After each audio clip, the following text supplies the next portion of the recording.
دوباره برگشتیم و در بخش هنر قرار داریم امروز ورزشکار بگوییم یا هم سینماگر. البته در بخش هنر که گفتیم، در بخش سینما حمید خوشدل با خود داریم.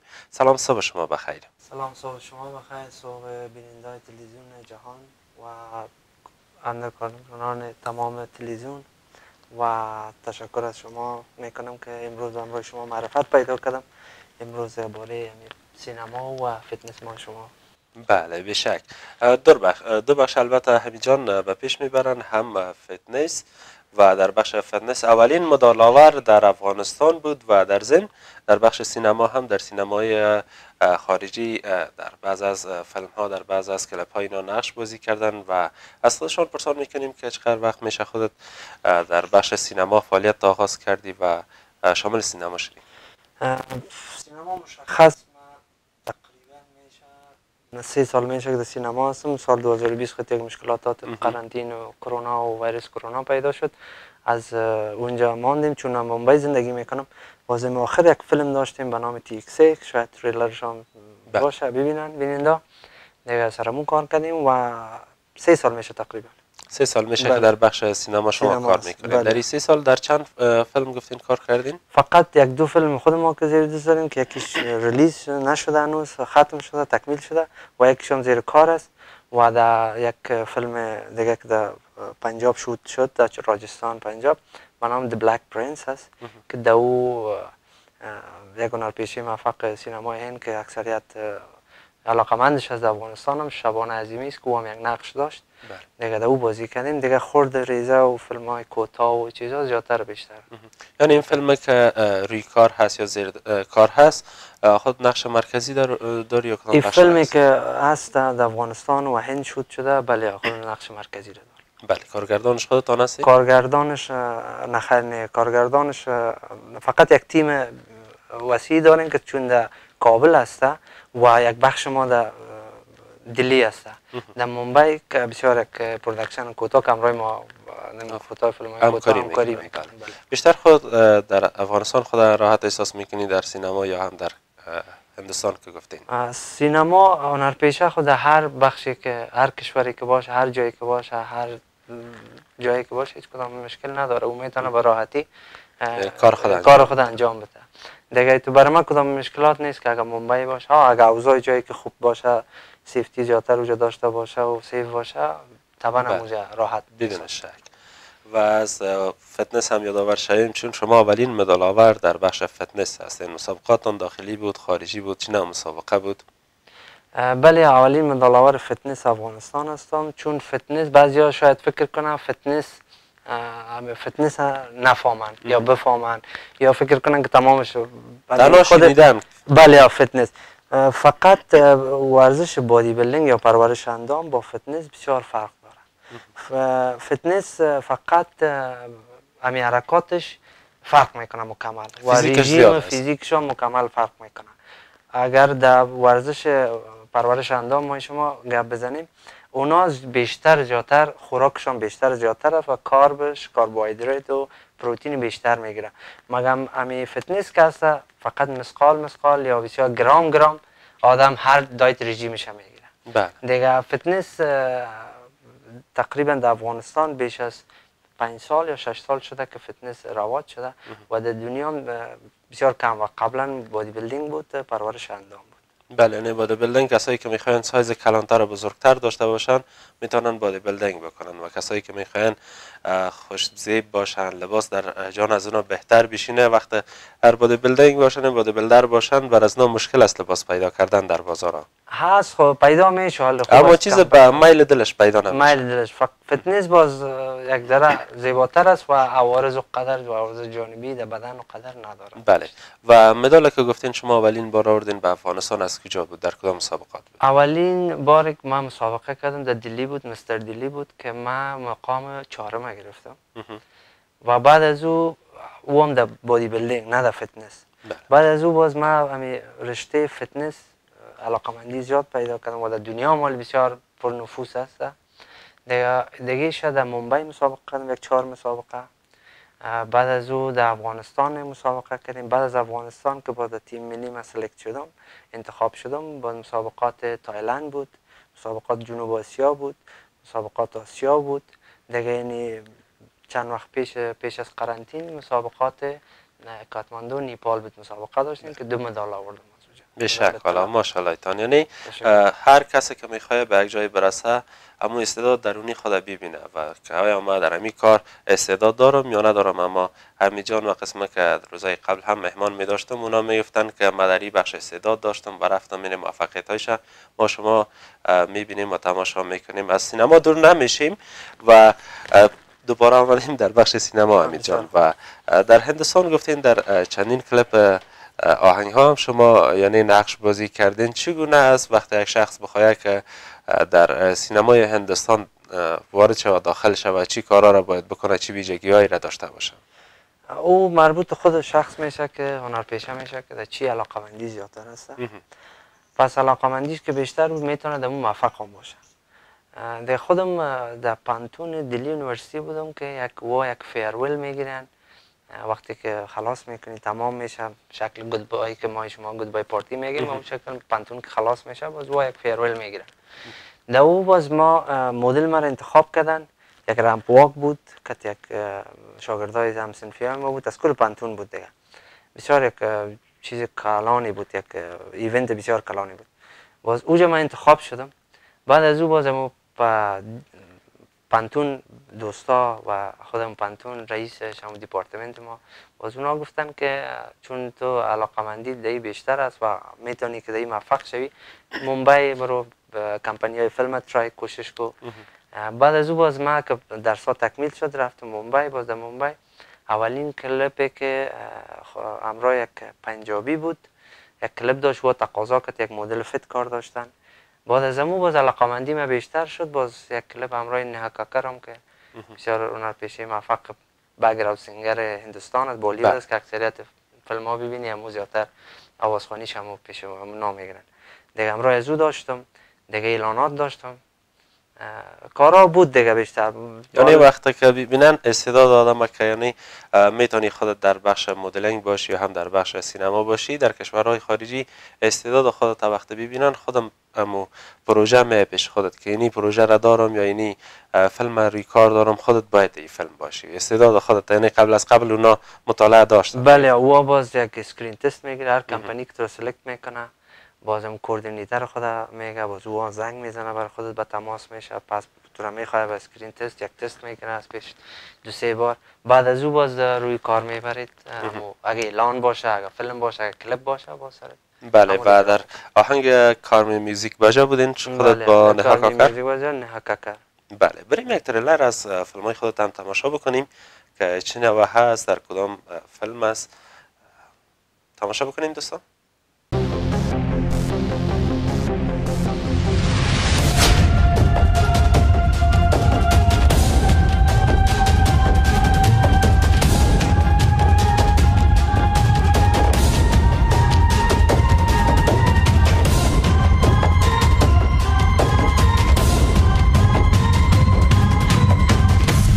حالی تو نری پیدا نشدم که با گپ ما نی بگویم.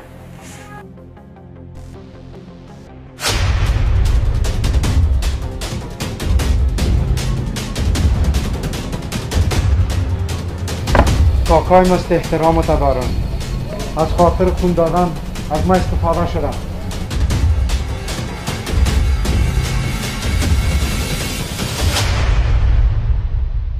بله سلما پلان بی. تریلر را که تماشا کردیم واقعا خیلی زیبا بود و انشالله که این فیلم هم بیننده باشیم.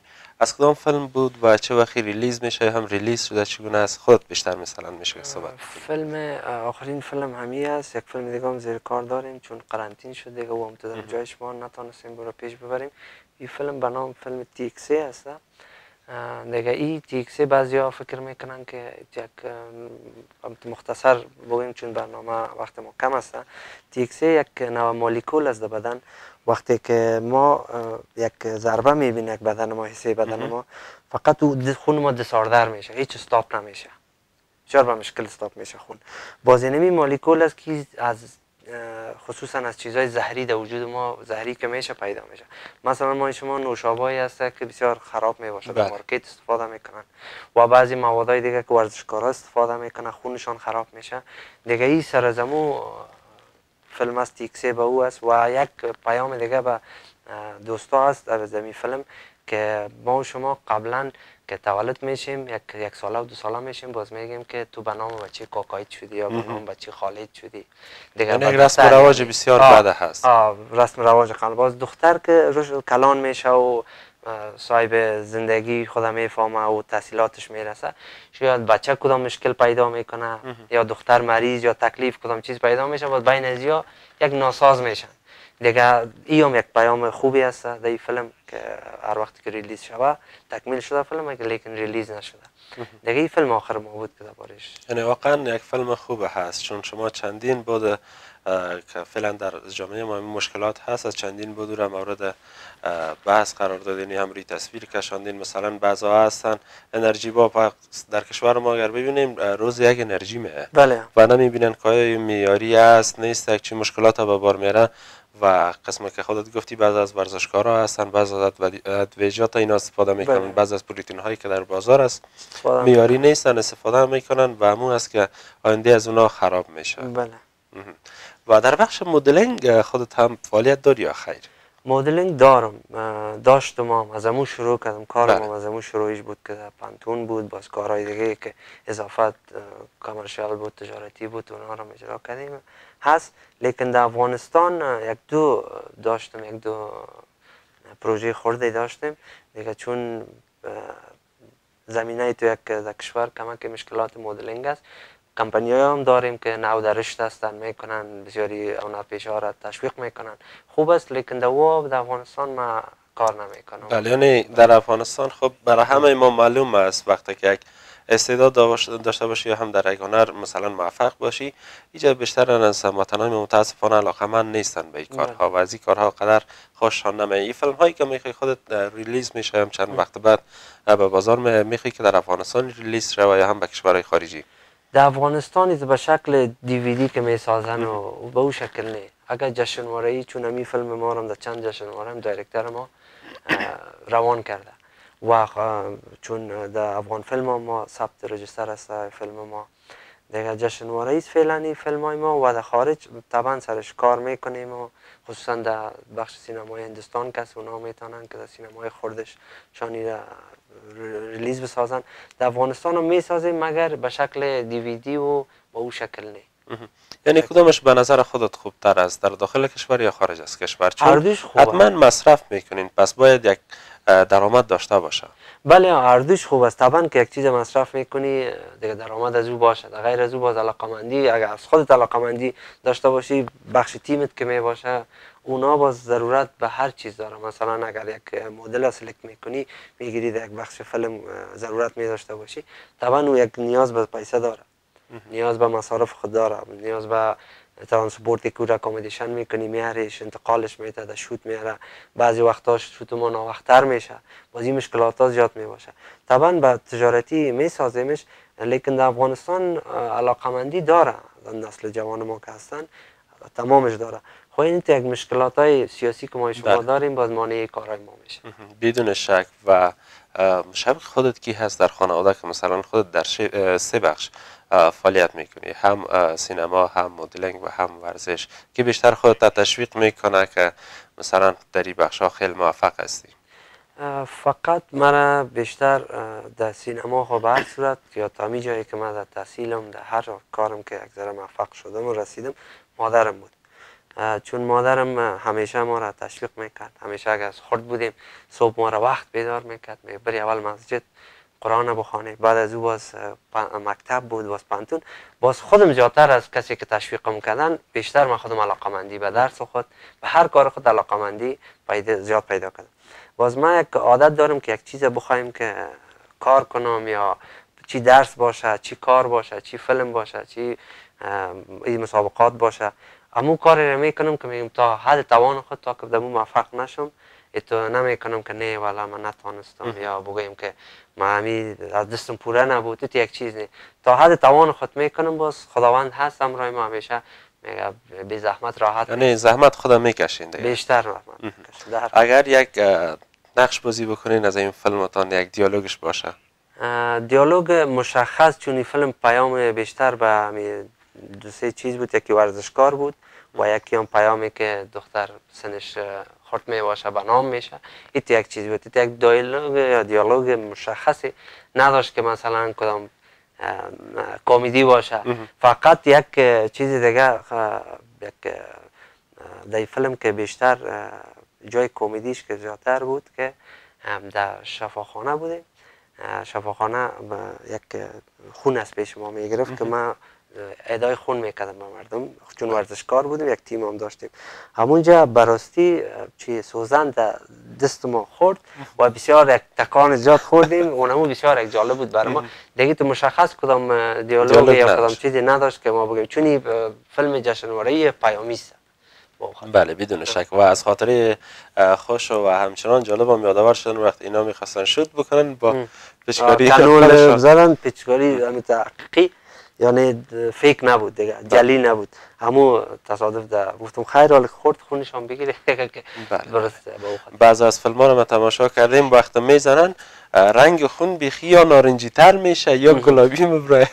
نه حقیقی رنگ از بانک خون گرفتیم، شفاخانه بود. اونا آوردن دکترها و یک تشکری خاصی از دکترهای شفاخانه سما بود، از او تشکری میکنیم. و یک در فیلم یک چیز دیگه است که متوجه بیننده شاید شده باشه که کاکا فوت کرده، خداوند مغفرتش کنه. در خانم از او هم یک نقش مادر داره و او نقش پدر داشته.